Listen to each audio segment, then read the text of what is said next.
Today I'm making my family's amazing Italian meatballs. We use a secret ingredient in these meatballs that makes all the difference with tenderness, melt in your mouth texture, and they have incredible flavor. So let's get into it.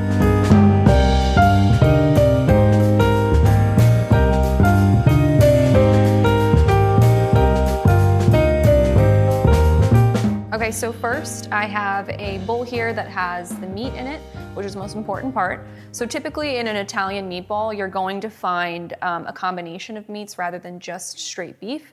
So in here I have some ground pork and ground beef, both a pound each. And typically you'll also find a trio of pork, beef, and veal. Today I'm just keeping it simple and doing just pork and beef. But I've done the trio of the meats and it's really good. It comes out incredible. So today I'm just doing 50-50 pork and beef. And then we're gonna add some homemade breadcrumbs to this, about a cup. And the breadcrumbs just add structure to the meatball. So that's kind of why they're in there. And then we're gonna add 2 eggs. And the eggs are going to bind the ingredients together. Some people think that they add moisture to the meatballs, but they don't. The more eggs you put in, or the more that you need, the more dense the meatball can become. So you just put 1 per pound of meat. And then I have some minced garlic here, just 2 cloves, nothing crazy. Okay, and then next I have lots of fresh herbs here. I have some fresh basil, some fresh parsley. It's gonna add really nice bright flavor to the meatballs.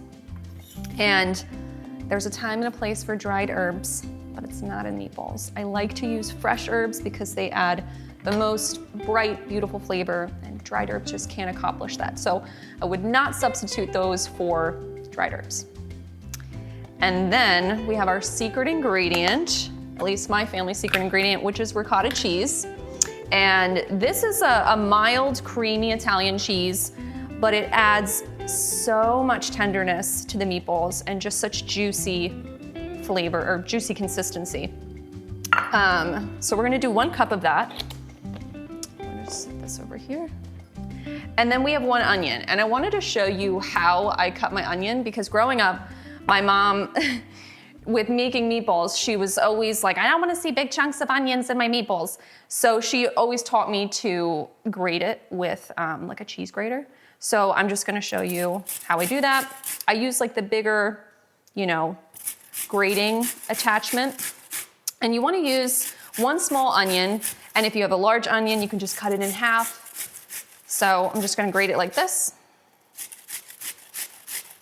Okay, so I just cried my eyes out with that. The white onions always get me. So we have this much onion, and we don't need a lot. Just 1 small onion will do.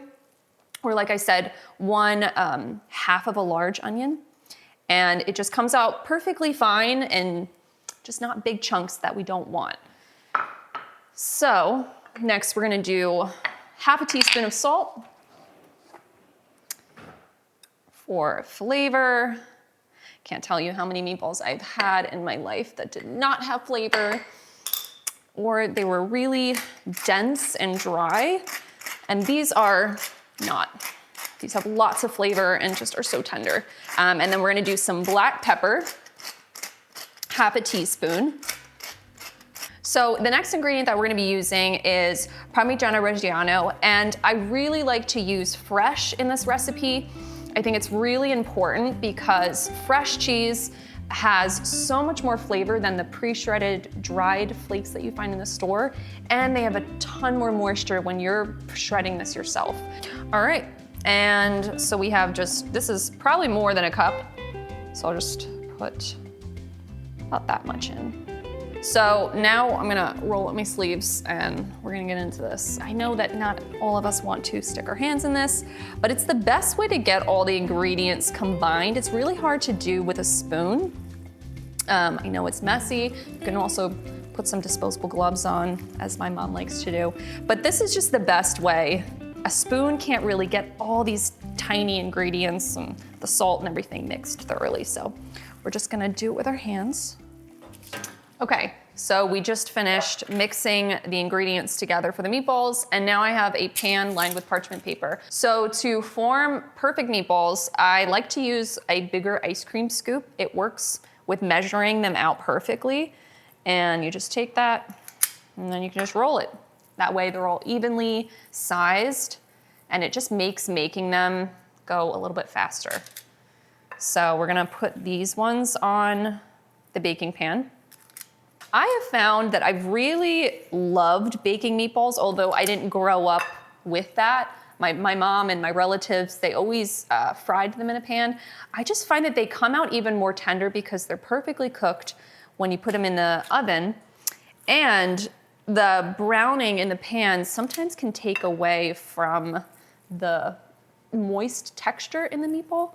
And when you bake them, it doesn't have that crust. So I think they're perfect. And it's a lot less work. And I don't mind that. So how you roll a perfect meatball is you put them in the palm of your hand, just kind of zhuzh it around, comes out perfect. So I'm gonna wash my hands now and we'll put these in the oven. All right, so now we're gonna put these in the oven to bake. So we're gonna go over to the oven. And I have this set to 400 degrees. I'm just gonna put that in. And these are gonna bake for about 18 to 20 minutes. These are a bit bigger, so I'm gonna probably lean more towards 20 minutes. Okay, so the meatballs are done. I'm gonna check on them here. They look great. They smell so good. Okay, so now we're going to put these in. I have a pot of sauce right here. So we're just gonna put these meatballs in here, and we're just gonna simmer this for about 30 minutes so that the meatballs continue to cook and just get really tender and get all that saucy flavor in there. It's nice to have a pan that's more shallow and wide to be able to cook this rather than them kind of all piling on top of each other in a tall pot, because that will end up breaking the meatballs, which we don't want. Okay, so now we're gonna simmer this. So I'm just gonna put this on a low heat, and we're just gonna cover it and let them simmer for about 30 minutes, and they're gonna come out so tender and good.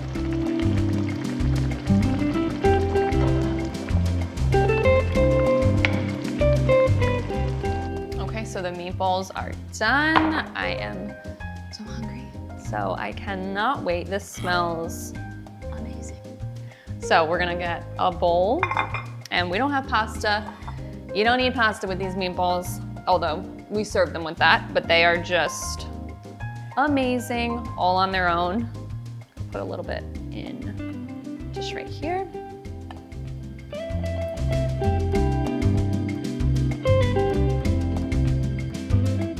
Now, the best part, we get to taste this. But I'm gonna first have my taste tester come and try this first. Okay, so Drew's gonna come out from behind the camera and be my taste tester. Wow, they smell amazing. Okay, so there you go. You can try those. All right, is there enough cheese on here, is the question. No. No, we need a little more cheese? No, we're good. All right, wow.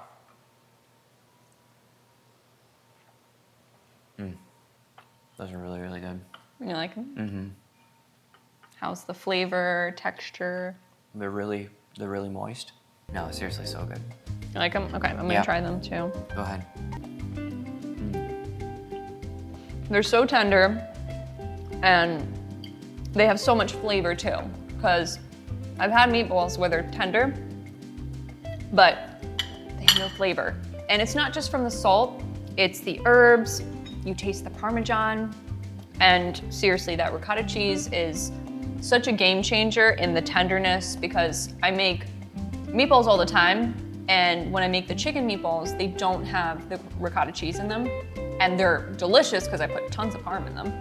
But once you put the ricotta in there, it's just unbelievably tender. Yeah. The fork barely has to cut into it because it's so No, they are really tender. tender. You're right about that. So Drew and I are gonna go and eat all of these meatballs now. But thanks so much for joining us in our home and in our kitchen today, and we'll catch you on the next recipe.